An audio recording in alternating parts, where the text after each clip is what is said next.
Hi, everyone. Jennifer Marcus here, Director of Content Development at Cyber Risk Alliance. Thank you for joining us for this presentation that's part of SC Media's Financial Services Virtual Conference titled Tackling Insider Threats, Building a Database Security Program That Actually Works, sponsored by JSonar. Leading our discussion are Chris Brown, VP of Strategy, and Mariah West, VP of Marketing at JSonar. Mariah connects consumers with technology solutions that help make their jobs easier. Mariah has over a decade of experience helping B2B startups build their market presence by delivering innovative marketing programs that boost brand awareness and generate demand. Chris brings over 13 years of experience in the database security space, working with a broad range of enterprise clients in the Fortune 1000. He's held previous roles at Guardium, the inventors of database activity monitoring, IBM, and Antigua, as well as spent the first half of his career in the semiconductor industry, and we're pleased to welcome them both today. The difficulties of managing security and compliance data continue to grow as new systems, clouds, tools, and regulations compound the already existing complexity of database security.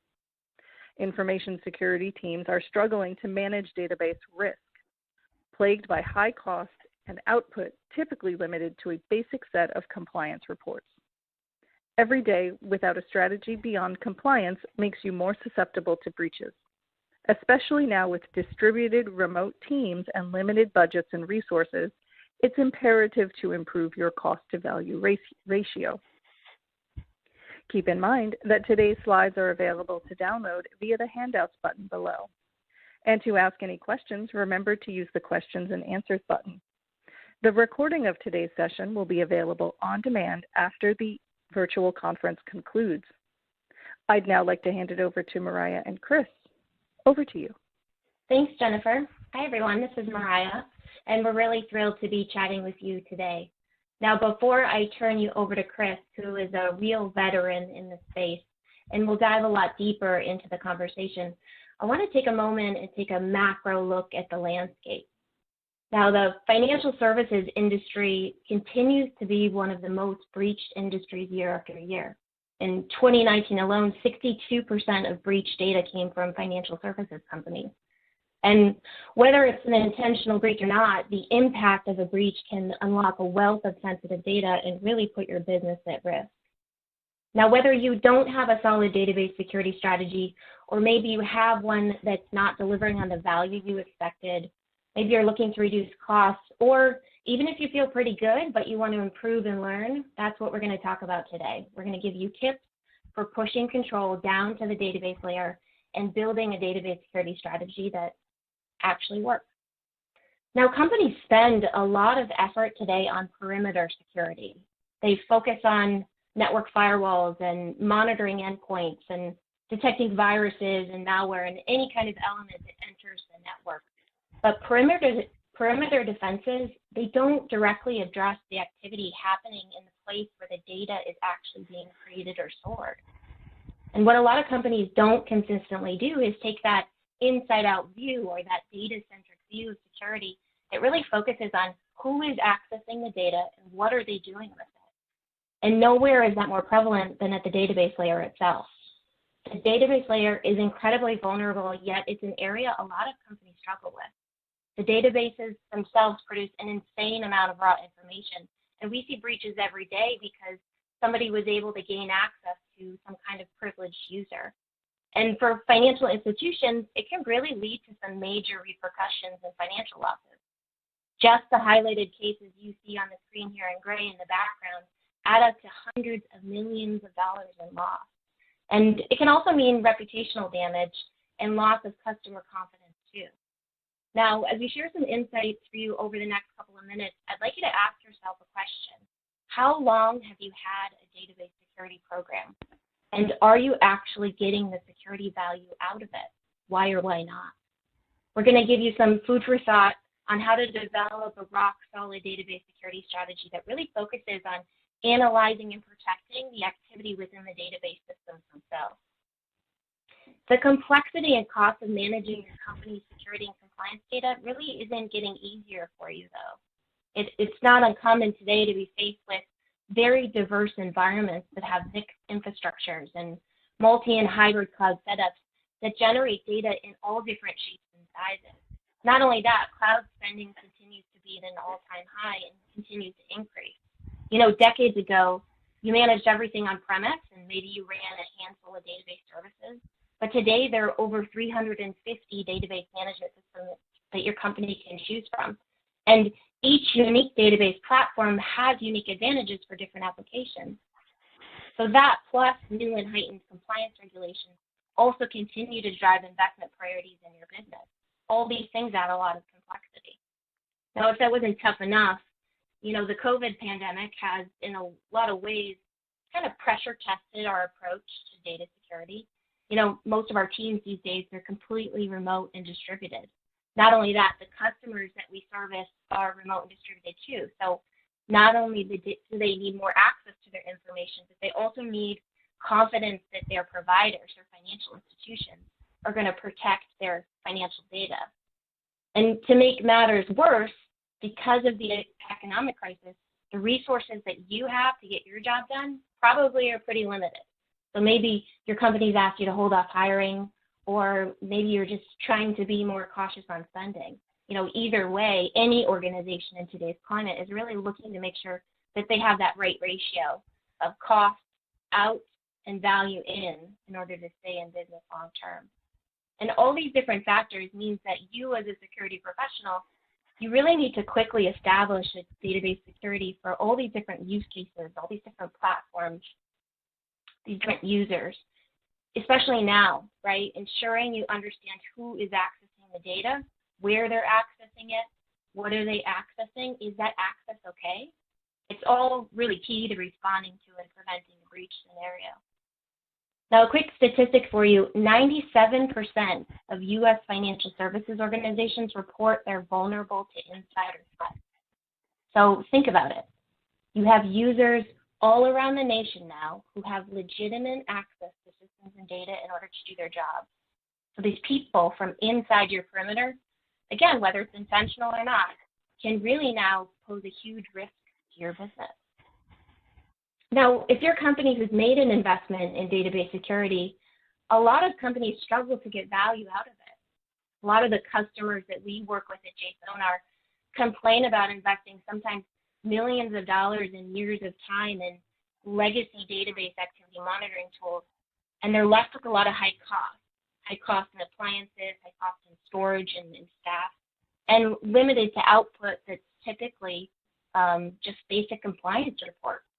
A lot of the CISOs we talk to too, they're upset at the poor return on investment at this point. Now, that wasn't always the problem.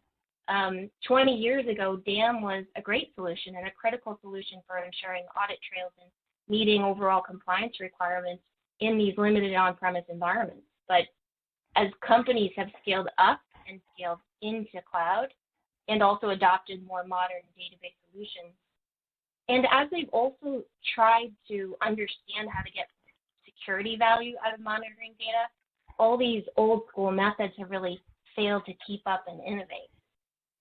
Even just harboring the security and compliance data for retention is a big expense, and that's even before considering the challenges of how to capture the data you need for security purposes.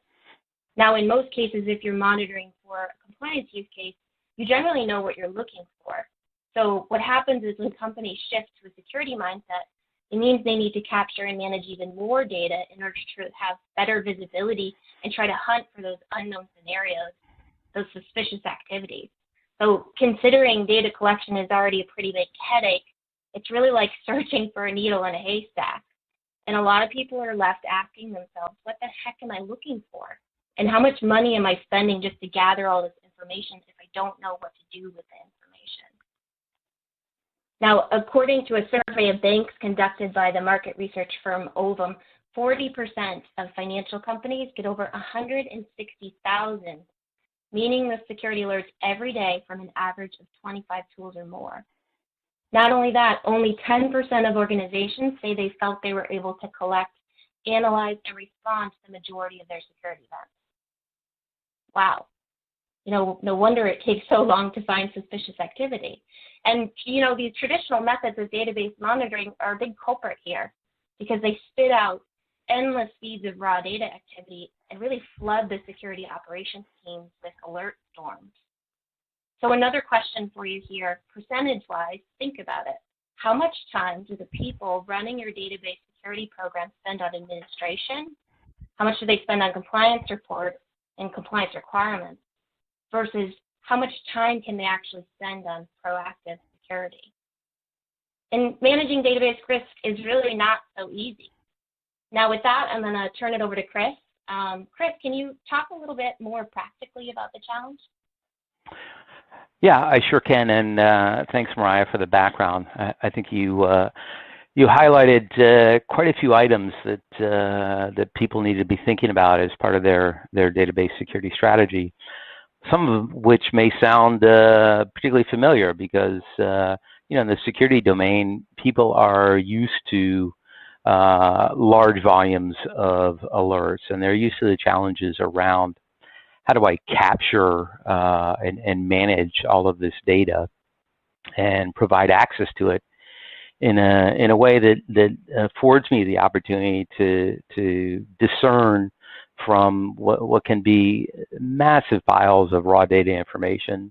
The couple of items that I really care about from a security perspective. I think one of the things that's particularly interesting to note in the database world is it is different. The database world has its own language that people use to communicate with the databases.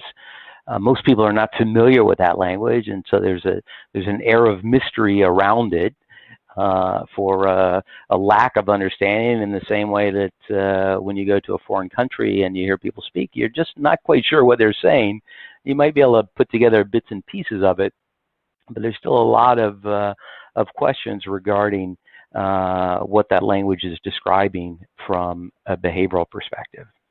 And unfortunately, because database security really grew out of database compliance, and it grew in the early 2000s, 2005, 2006, as things like SOC started to appear, and then shortly followed by PCI, where people were very focused on capturing this information and being able to report on specific conditions that were described by those compliance definitions, and ensure that they could submit their reports and receive the audit checkbox that suggested that everything was fine from a compliance perspective. Certainly not that everything was fine from a security perspective, because I think it's pretty common agreement at this point that compliance nowhere near equates to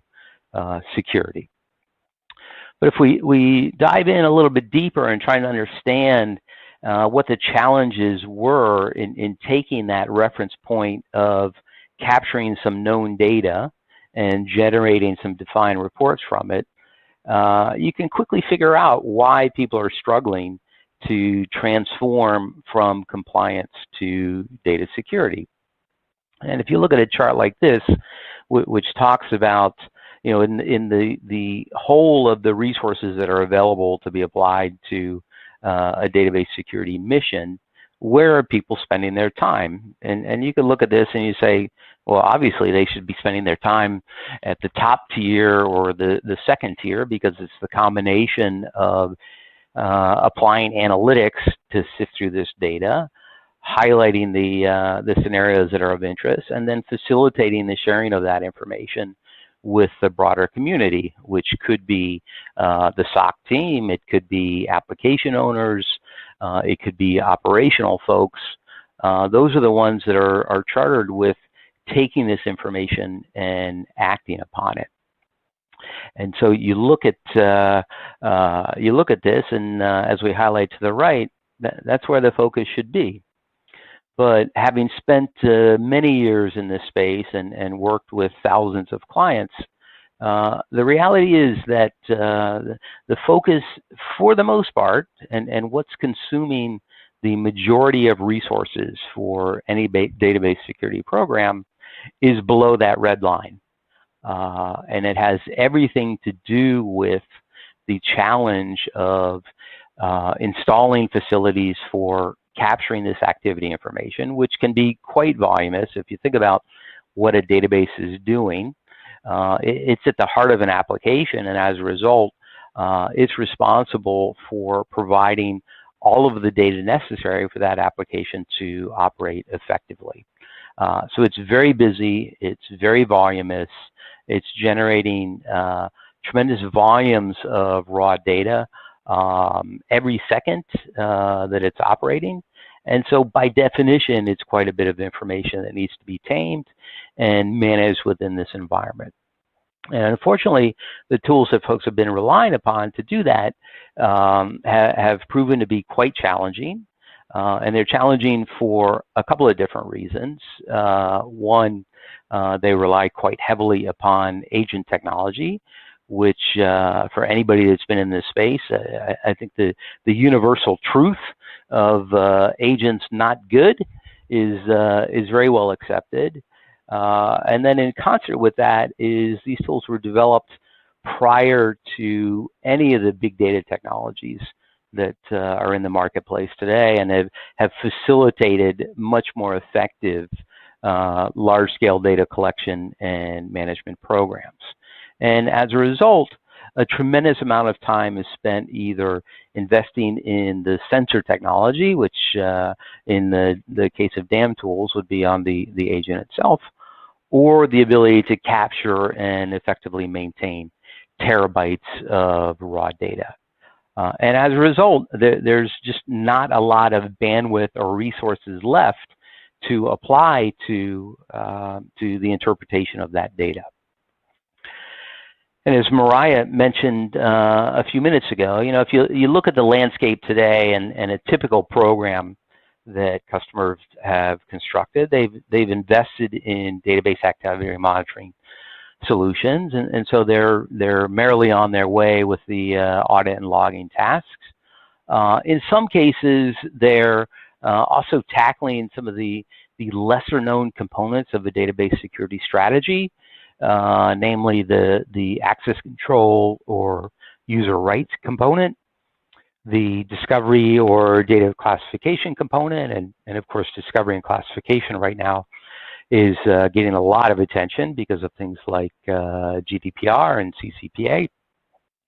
And the other component is vulnerability assessment. And it's really the amalgam of all those different pieces that help you characterize risk at the database layer. And the challenge is that problem by itself is very difficult. And that's why most organizations, when we participated in reviews with their leadership team, they express frustration around why can't I get more out of these tools? I've spent a lot of money. I have a lot of resources working on this. Why can't I get beyond some basic compliance reports and really understand what my risk posture is for the data tiers? And then the next conversation is, what's going to happen moving forward? And that's where you really start to see the additional complexity of the new modern landscape asserting itself on this problem and making it that much more challenging. The reality is that most organizations that have built a database security program focus on a fairly small subset of their entire database estate. Typically, they're looking at SOX relevant servers, PCI relevant servers, known high-risk systems, and oftentimes that's in the 20 to 25% range of their estate. They'd like to be able to cover their entire estate for a variety of different reasons, but unfortunately, the cost and extrapolating out the cost and lack of success on that 20 to 25% just doesn't make for a sound economic decision for the leadership team to look at the broader platform. On top of that, the introduction of the cloud, which is new for most organizations today, new data warehouse technologies like Snowflake, which seems to be taking the world by storm, Obviously, the big data components, Cloudera and a Hadoop. There's just a lot of new flavors out there that that require additional monitoring oversight as well, making what had been a fairly narrowly defined problem that much larger. The other piece that people are now especially interested in incorporating into their program is metadata, because what they've realized is that traditional database activity monitoring is, you know, a source IP and a destination IP and a complex SQL statement that's not entirely clear what it's saying, and maybe some information around the OS user or the tool that's being used. That's very raw information and very difficult for most folks to interpret its significance. And so there's a real push to incorporate contextual information to know that, oh, well, instead of looking at this as a couple of IP addresses, I now understand that this application, this is you know, application A, and it's coming from this line of business, and it's got a risk scoring that's very high, and therefore I'm especially sensitive to any anomalies that are detected there, and I want to make sure that they jump to the head of the line for the appropriate level of attention. That's a much richer set of information to deal with. Unfortunately, it's something that historically has been quite a challenge. And so the aggregate of all of this and the particular roadblocks or barriers that are impeding effectiveness moving forward are some of the cost issues that I alluded to earlier. Obviously, the introduction of all these new platforms, the general frustration around agent-based approaches, and the integrations that I alluded to that are really central to moving away from raw data and moving towards information. And so one of the things that we're doing with our clients, and many clients have actually reached out to us and asked us to do this with them because of the frustration that they've realized around their program, is how can you help us reevaluate our strategy? Or if you're new to this space, and surprisingly, there's still quite a few organizations that have yet to make a substantial investment in the database security domain, but as they look at what's happening in the market around them, are concluding that it's really unavoidable, and they need to take that step and go off and create this program. They're looking for guidance from folks that have hundreds of man-years of experience in this area to help guide them towards a much more effective strategy, and effective in terms of both lower cost and a broader set of capabilities that can be thrown at the overall database risk program. There absolutely has to be the realization that compliance is not enough. You know, we speak to folks who they invest in these tools, and the feedback they get from their auditors is a positive indicator, and they declare victory without realizing that that's really only leveraging maybe 10 to 15% of the capabilities of these tools from an overall value perspective.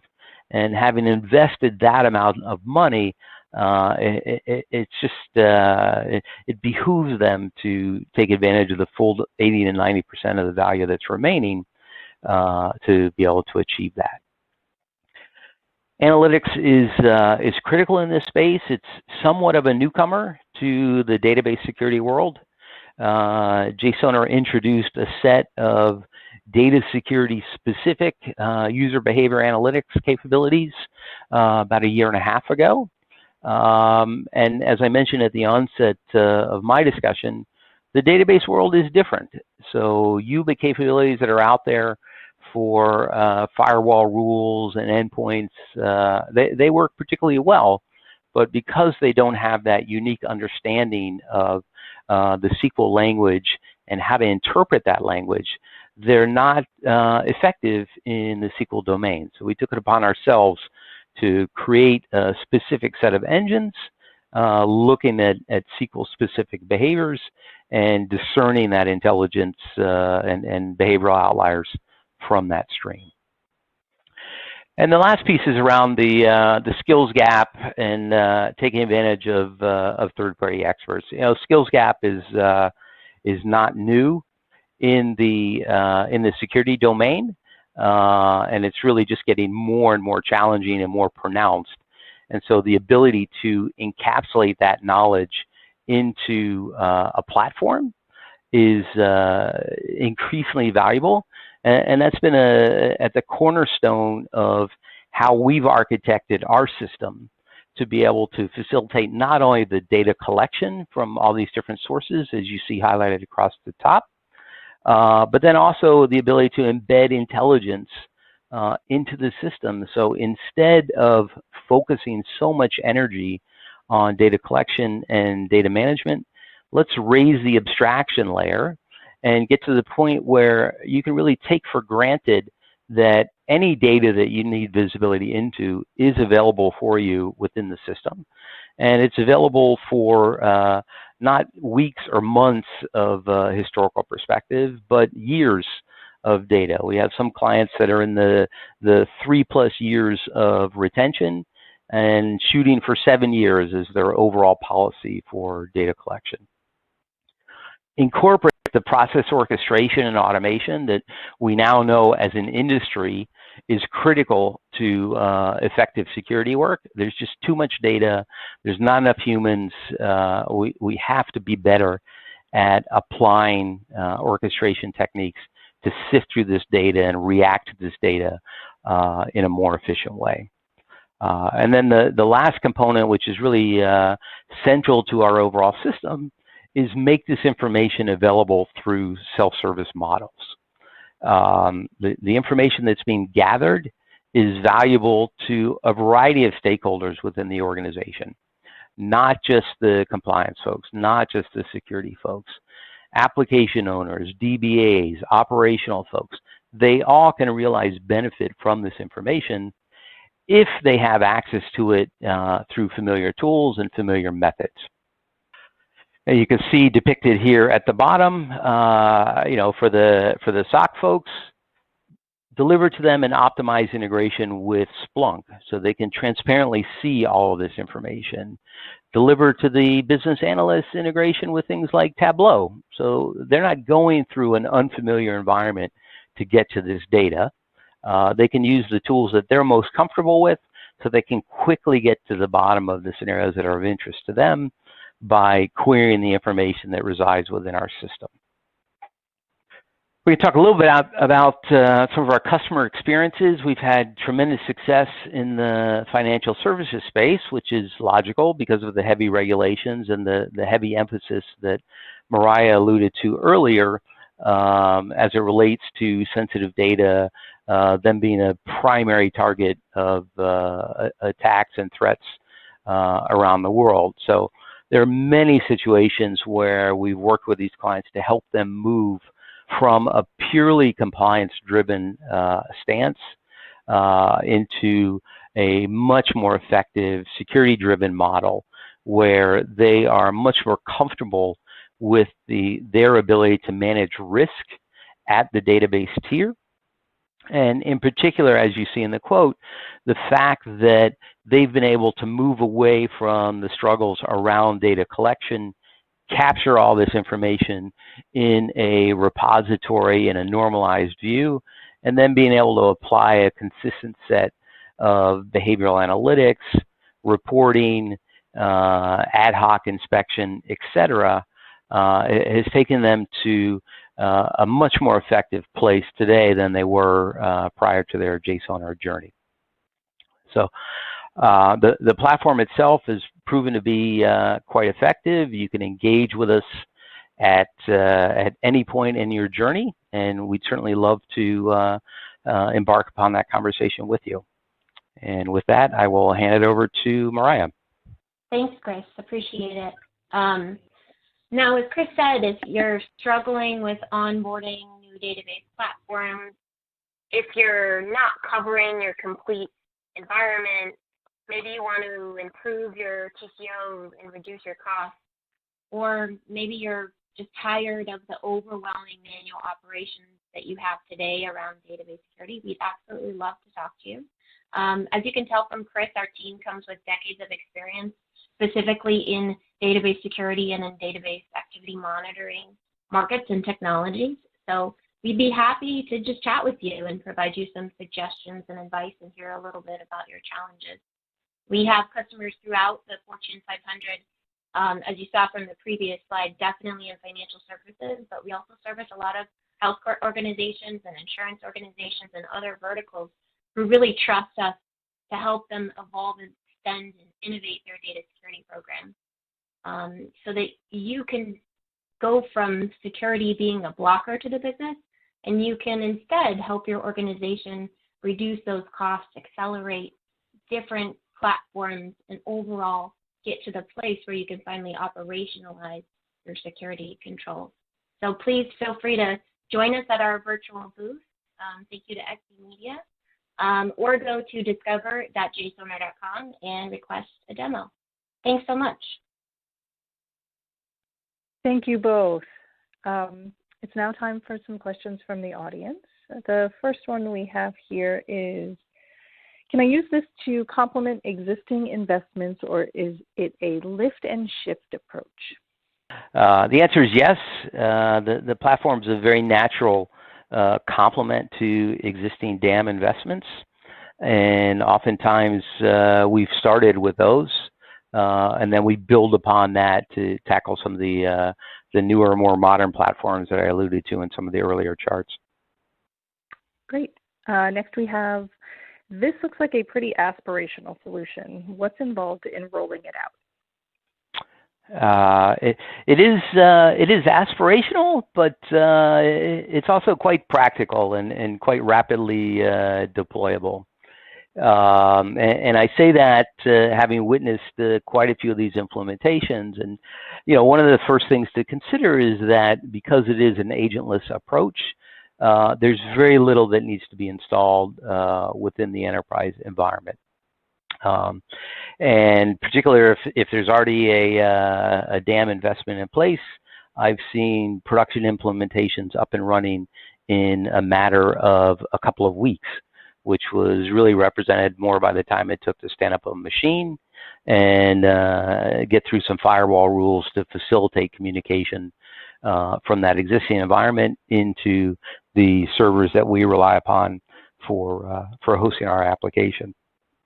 So, when you move away from some of the blockers that are making really inefficient use of the resources that are available, and you free up those cycles, a number of core subsystems within our platform can be deployed very, very rapidly.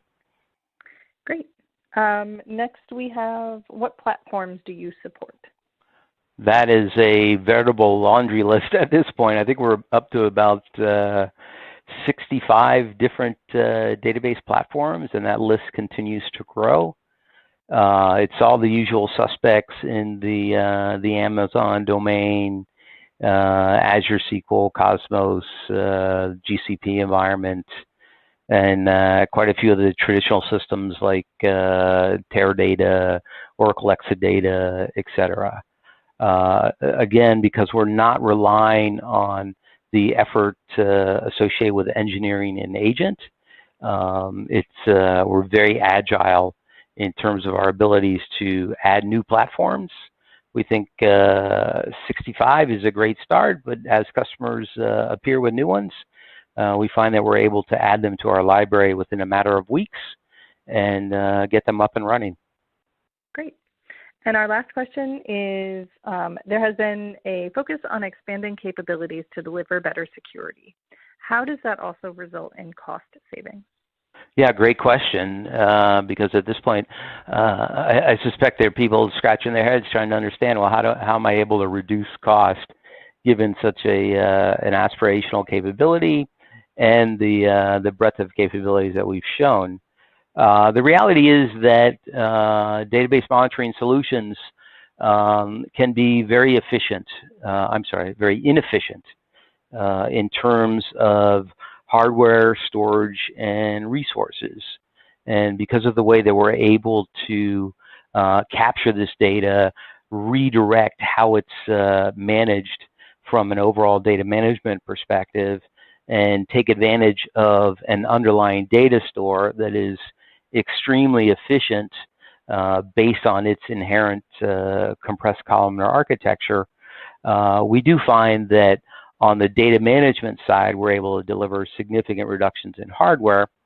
And then one of the other things that's getting a lot of attention these days is associated with licensing costs for tools like Splunk, where many organizations may have initially chosen to land all of this data in Splunk because that's the system of record for all of their log data.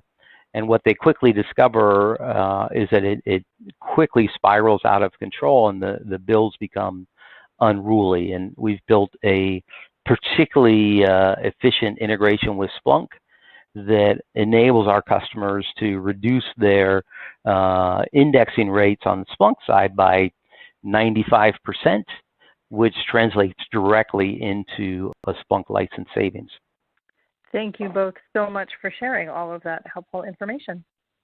Right now, we welcome everyone to visit the virtual expo hall, where you can stop by the JSonar booth, chat with our sponsors, and network with other attendees. Our thanks to Chris, Mariah, and JSonar for joining us today and sharing all that great information. And of course, thank you all for tuning in.